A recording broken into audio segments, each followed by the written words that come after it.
Assalamualaikum warahmatullahi wabarakatuh. Pembahasan selanjutnya setelah sebelumnya kita bahas tentang kas kecil adalah kita bahas mengenai rekonsiliasi bank, di mana hal ini dilakukan ketika kita menyimpan dana di bank. Ketika kita tidak menyimpan dana di bank, maka kita tidak perlu melakukan rekonsiliasi. Kenapa?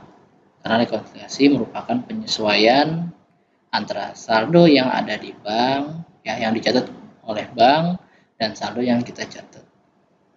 Jadi menurut bank, duit kita ada di bank 50 juta catatannya. Sementara catatan kita adanya 51 juta. Nah, kita harus sesuaikan. Sebenarnya yang mana yang benar? Atau nanti bakal ada penyesuaian angka yang benar. Misalkan jadi 52 juta ternyata. Sama-sama.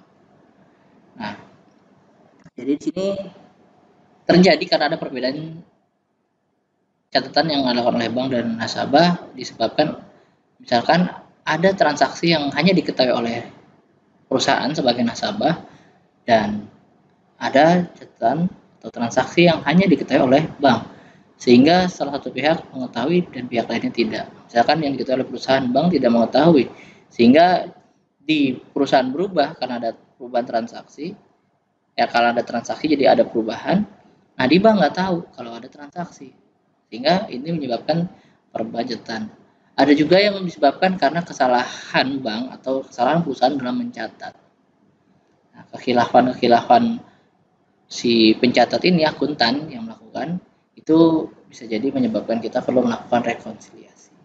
Jadi ini karena ada dua catatan yang berbeda. Jadi kalau misalkan tadi saya jelaskan, kalau sebagai perusahaan atau nasabah tidak melakukan simpanan di bank, maka tidak perlu melakukan rekonsiliasi. Nah, inilah biasanya penyebabnya. Setoran dalam perjalanan. Artinya setoran dalam perjalanan ini perusahaan menyetor di akhir periode biasanya. Karena dalam catatan bank itu bisa jadi ada waktu dalam penginputan transaksi. Misalkan tanggal 31 Januari, perusahaan menyetor uang ke bank 5 juta. Akan tetapi terjadi kendala teknis, catatannya belum bisa dilakukan tanggal 31. Sistem bank error sehingga baru dilakukan tanggal 1. Sehingga yang tercatat oleh bank itu tanggal 1 bulan berikutnya, Februari. Sementara yang dicatat perusahaan tanggal 31 Januari. Nah, ini dinamakan setoran dalam perjalanan. Artinya setoran ini ada perjalanan waktunya, ada tenggat waktunya yang menyebabkan dia tidak diinput di periode yang diinginkan perusahaan, yaitu Januari. Nah, keterangan di sini buku perusahaan yang merah, yang biru adalah buku bank. Jadi di perusahaan kita udah nambah nih tanggal 31 setor ke bank 5 juta. Sementara di buku bank tanggal 31 belum nambah saldo kasnya karena nambah saldo kasnya di tanggal 1 Februari seperti itu.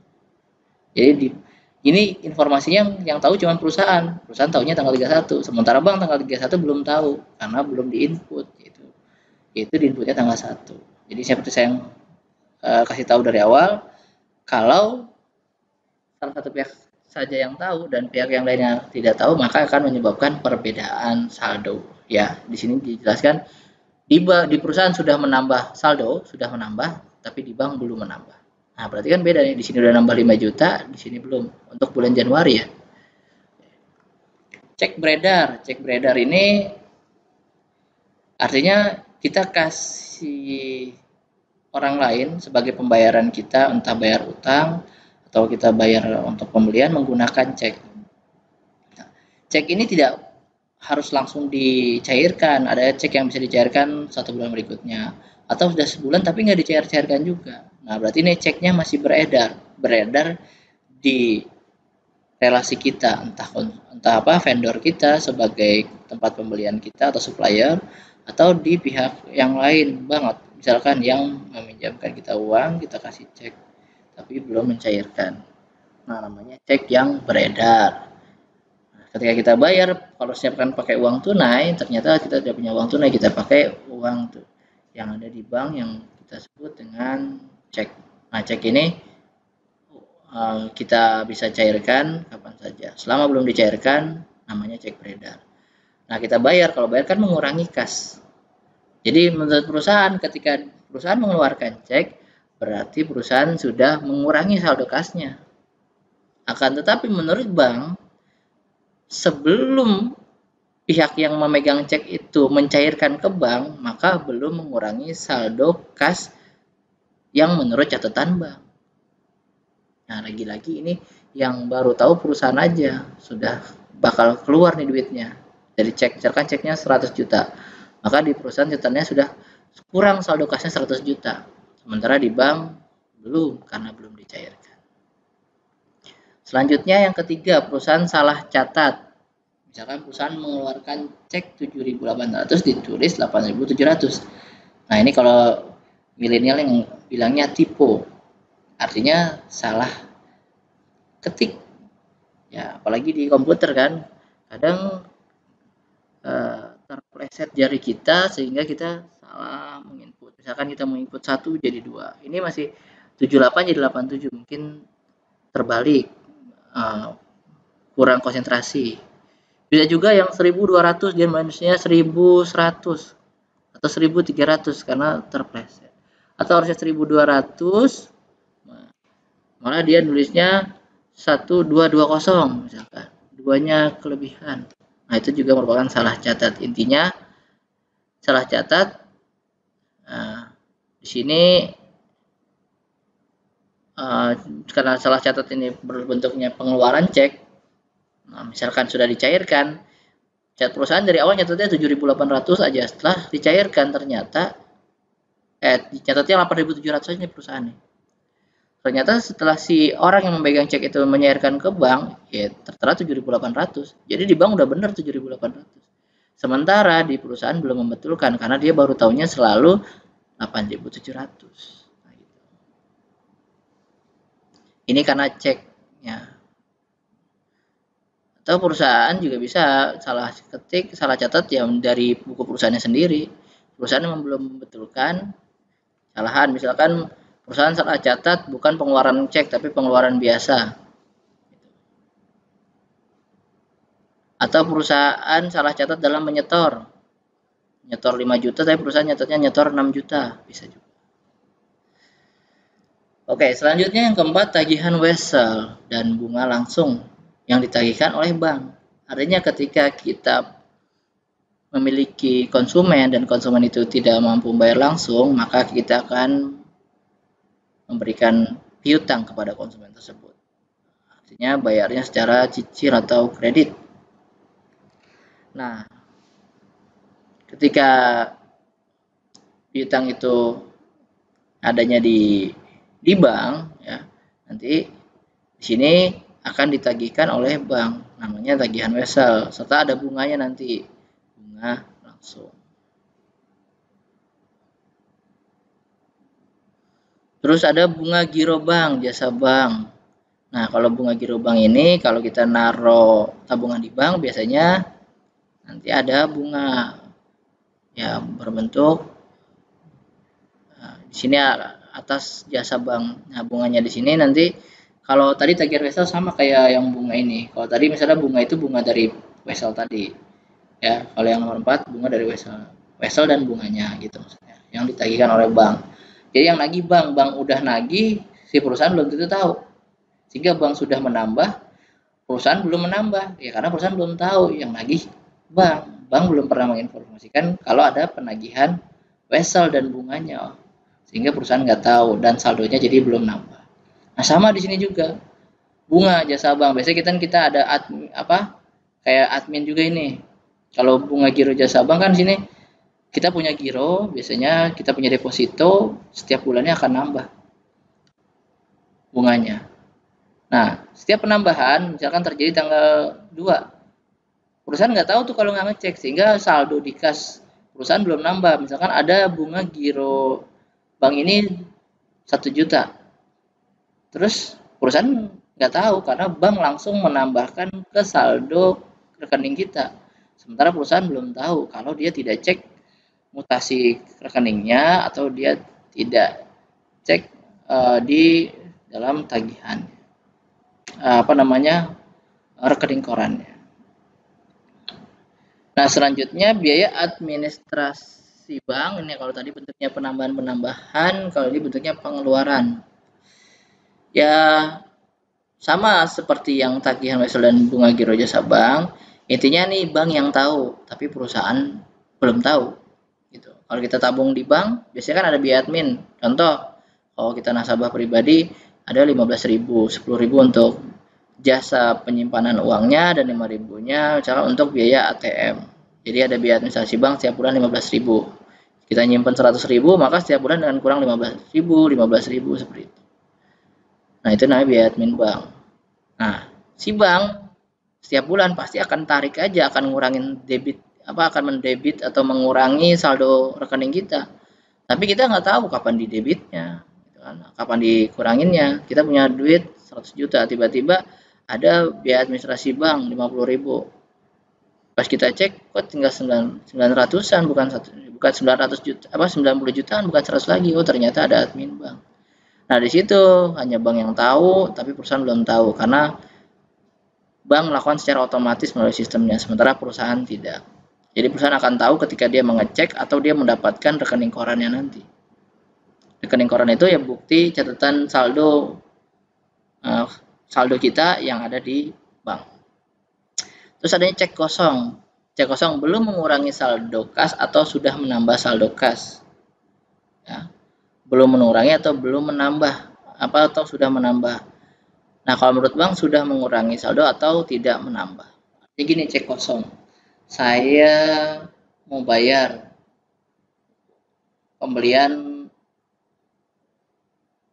meja dengan rekening kita. Rekening kita sebenarnya 5 juta. Ternyata kita bayar mejanya 6 juta. Kita kasih cek sebesar 6 juta ke si penjual atau si vendor atau supplier yang kita beli meja tadi. Ketika si supplier itu mau mencairkan, ternyata dana kita nggak cukup, kan cuma 5 juta. Nah, itu namanya cek kosong, cek yang saldonya tidak cukup. Sehingga di perusahaan ya itu bisa jadi merasa sudah berkurang, tapi ternyata di banknya belum berkurang karena belum jadi dikurangi karena saldonya nggak cukup. Sementara perusahaan udah nyatet, udah ada pengeluaran tadi 6 juta. Seperti itu.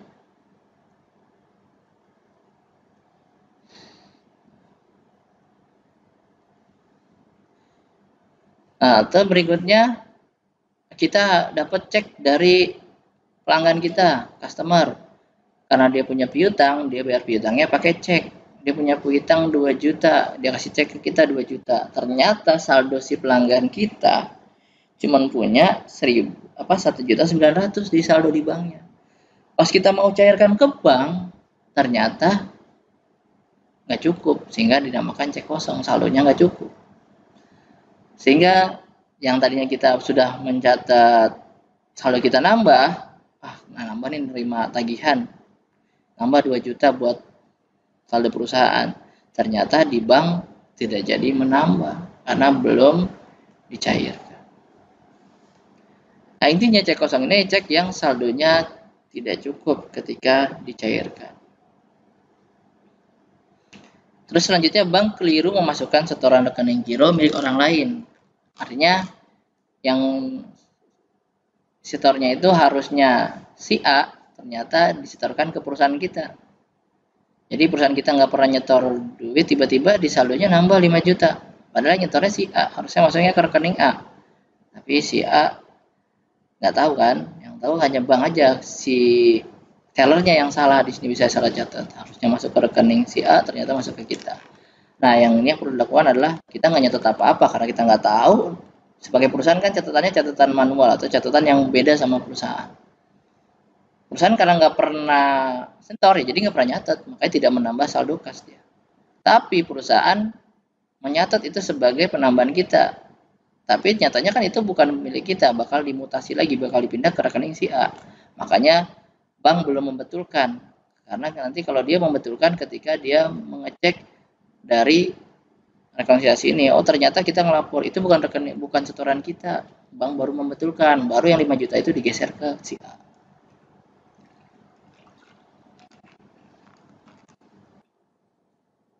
Nah, ini contohnya. Saldo menurut catatan PT sederhana, yaitu misalkan perusahaan kita itu tanggal 31 Desember 2009 itu 15.750. Sementara menurut catatan bank, saldo kita atau duit kita yang ada di bank itu 15.625. Dan di sini ada selisih saldo yang dicatat oleh PT sederhana dan dicatat oleh bank. Oke, ya ini dia 15.750 di bank 15.625. Oke. Kita mulai contoh cek beredar. Nah, cek beredar ini adalah cek yang kalau di sini dianggapnya cek beredar ini adalah dalam artian kita melakukan cek keluar. Ya.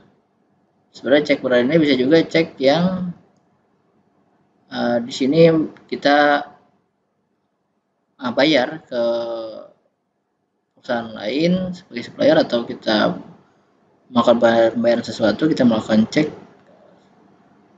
pengeluaran berbentuk cek dan belum dicairkan oleh pihak tersebut yang menerima cek dari kita. Nah, di sini catatannya adalah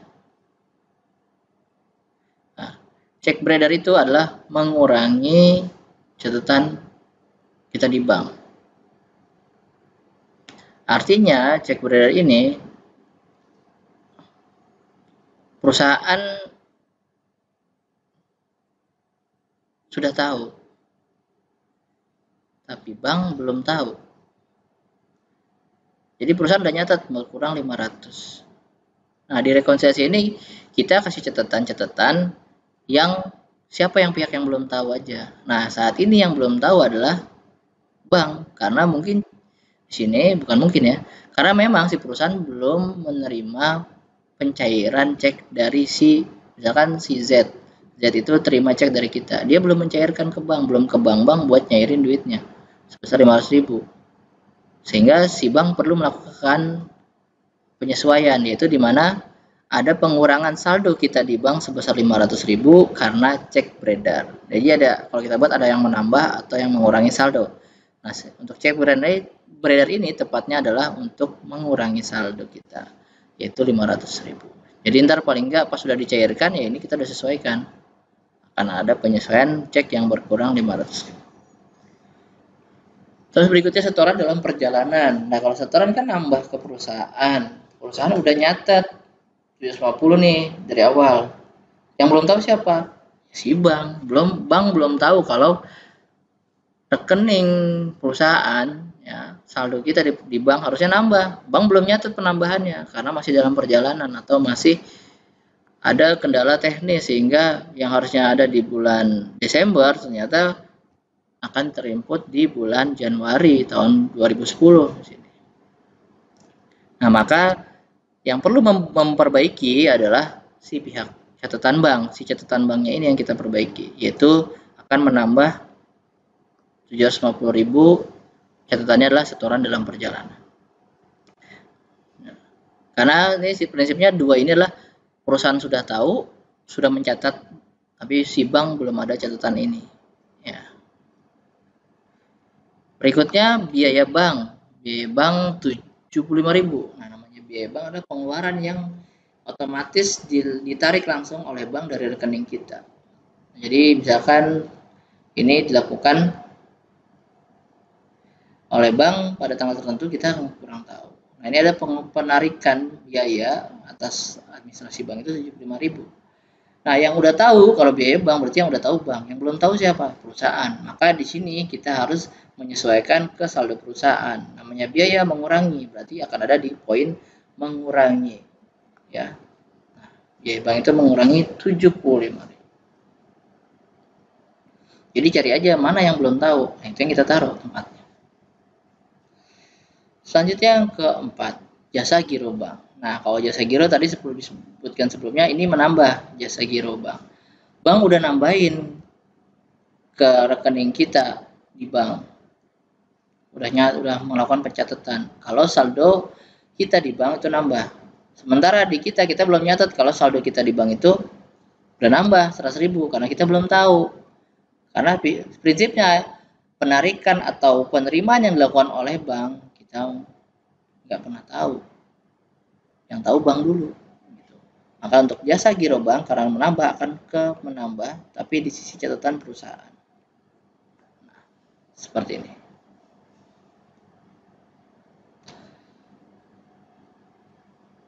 Oke.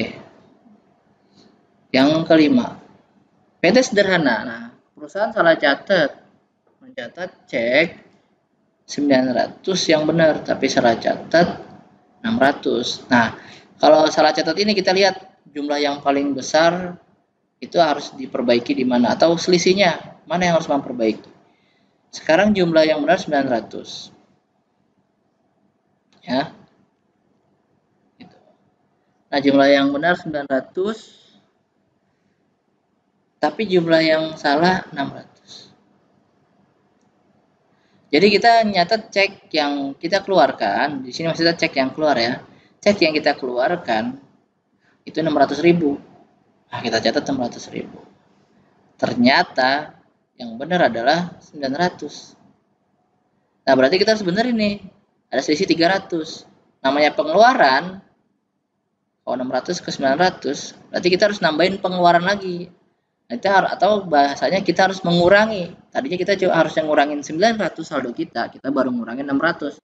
Berarti bagian pengurangan harus kita tambahin lagi untuk pengurangannya menjadi 300 sehingga 600 plus 300 jadilah berkurang saldo kita 900. Nah, jadi salah catat cek masuk ke pengurangan karena jumlahnya yang benar 900. Bagaimana kalau jumlahnya yang salah? Ya nanti misalkan jumlah yang benar 600, jumlah yang salah 900, berarti kelebihan pengurangan. Berarti nanti harus menambah. Kalau jumlahnya yang benar 600, yang salah 900, maka salah catat ini bukan ada di bagian mengurangi, tapi ada di bagian menambah. Karena harusnya kita ngeluarin cuma 600, ternyata duit yang kita keluarin dicatatnya 900. Ya harus dibalikin 300-nya ke saldo lagi dengan cara ya kita tambahin saldonya. Jadinya menambah. Ya, jadi ini dikurangin karena jumlah pengurangan kita belum sesuai dengan yang seharusnya. Harusnya 900 baru 600. Ya kita kurangin lagi 300. Makanya kita mengurangi lagi 300. Oke. Untuk yang salah catat. Berikutnya bank salah mencatat secara nasabah lain. Nah, ini yang dibilang tadi. Harusnya nyetor ke nasabah lain tapi masuk ke rekening kita sebagai perusahaan PT sederhana ini. Nah, kan tadi dibilang kita nggak tahu apa-apa ya karena kita emang nggak peduli, bukan transaksi kita. Jadi ketika kita cek itu baru tahu ketika kita menerima rekening koran. Nah, si bank dia nggak sadar kalau sudah salah menyetorkan uang. Maka sekarang yang perlu dilakukan adalah si bank atau catatan bank perlu kita perbaiki. Itu yang harusnya kita tadinya nambah karena bukan punya kita ya harus kita kurangin 400 ini kita kembaliin. Nah, maka akan ada di bagian mengurangi. Tapi mengurangi ke bagian catatan yang ada di bank. Ya, karena salah catat, si bank yang salah catat atau salah menyetorkan. Nah, berarti kita harus kurangin. Ya, jadi bukan hak kita duitnya. Jadi catatan kita saldo di banknya 400 karena pasti bank nanti akan memutasi itu ke nasabah yang seharusnya. Ini saldo yang benar ternyata saldonya sudah sama ya. Jadi 15.475 untuk catatannya karena sudah disesuaikan antara catatan PT sederhana dan catatan bank. Cara ngitungnya 15.750 tambah 100 lalu dikurangin 75, lalu dikurangin 300. Seperti itu. Ya. Jadi untuk yang saldo catatan bank 15.625 tambahkan 750, lalu kurangi 500, lalu kurangi 400. Insya Allah jumlahnya sama 15.475, 15.475. Silahkan teman-teman bisa cek.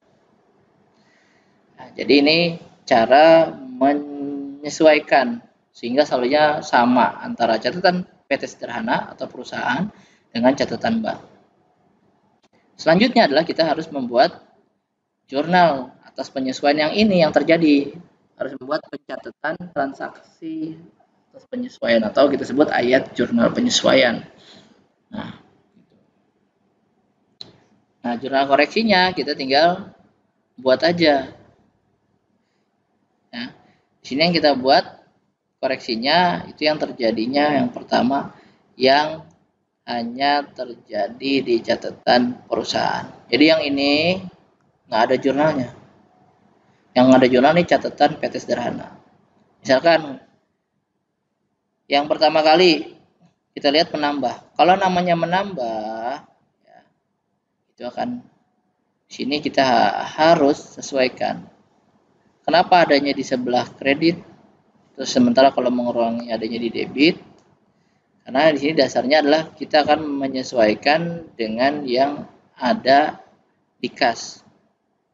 Jadi bahasanya sebenarnya transaksinya seperti ini. Jadi untuk transaksi yang pertama tadi kita ada menambah jasa giro. Ya. Coba kita cek di sini. Nah, ini yang mau kita catat adalah yang pertama ini. Ya.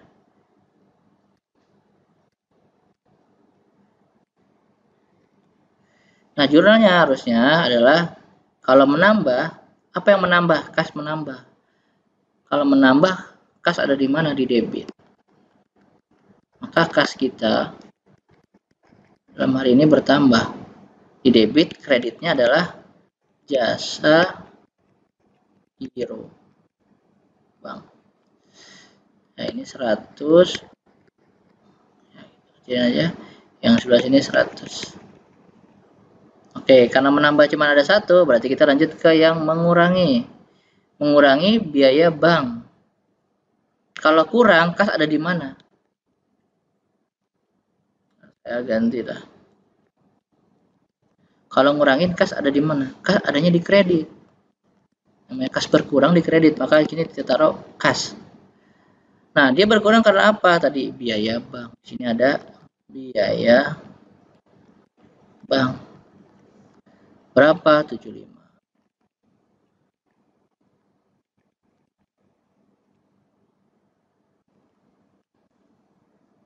75. Terus yang kedua, salah catat cek. Nah, salah catat cek ini kenapa kita salah nyatetnya? Oh, karena kita bayar utang tadi. Jadi sini kenapa di situ tulisannya utang dagang? Karena gini, kalau kita bayar cek biasanya karena kita bayar utang kita ke supplier atau vendor. Jadi kita beli barang tertentu, kita belum bisa bayar secara tunai, kita bayar kredit. Nah, ketika kita bayar, kita bukan menggunakan uang tunai, kita menggunakan cek. Nah, maka di sini namanya pengeluaran selalu di kredit adalah kas.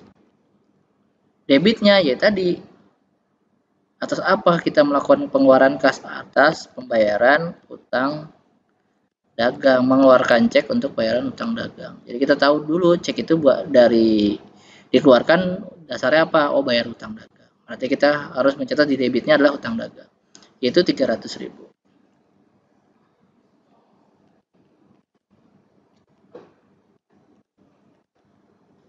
Nah, yang kita lakukan adalah selanjutnya di sini kita masukkan yang bagian di luar kas saja. Ini sesuai dengan tempatnya. Berarti 2 ada di debit. Ya, ini kita geser dulu. Debit yang biaya bank.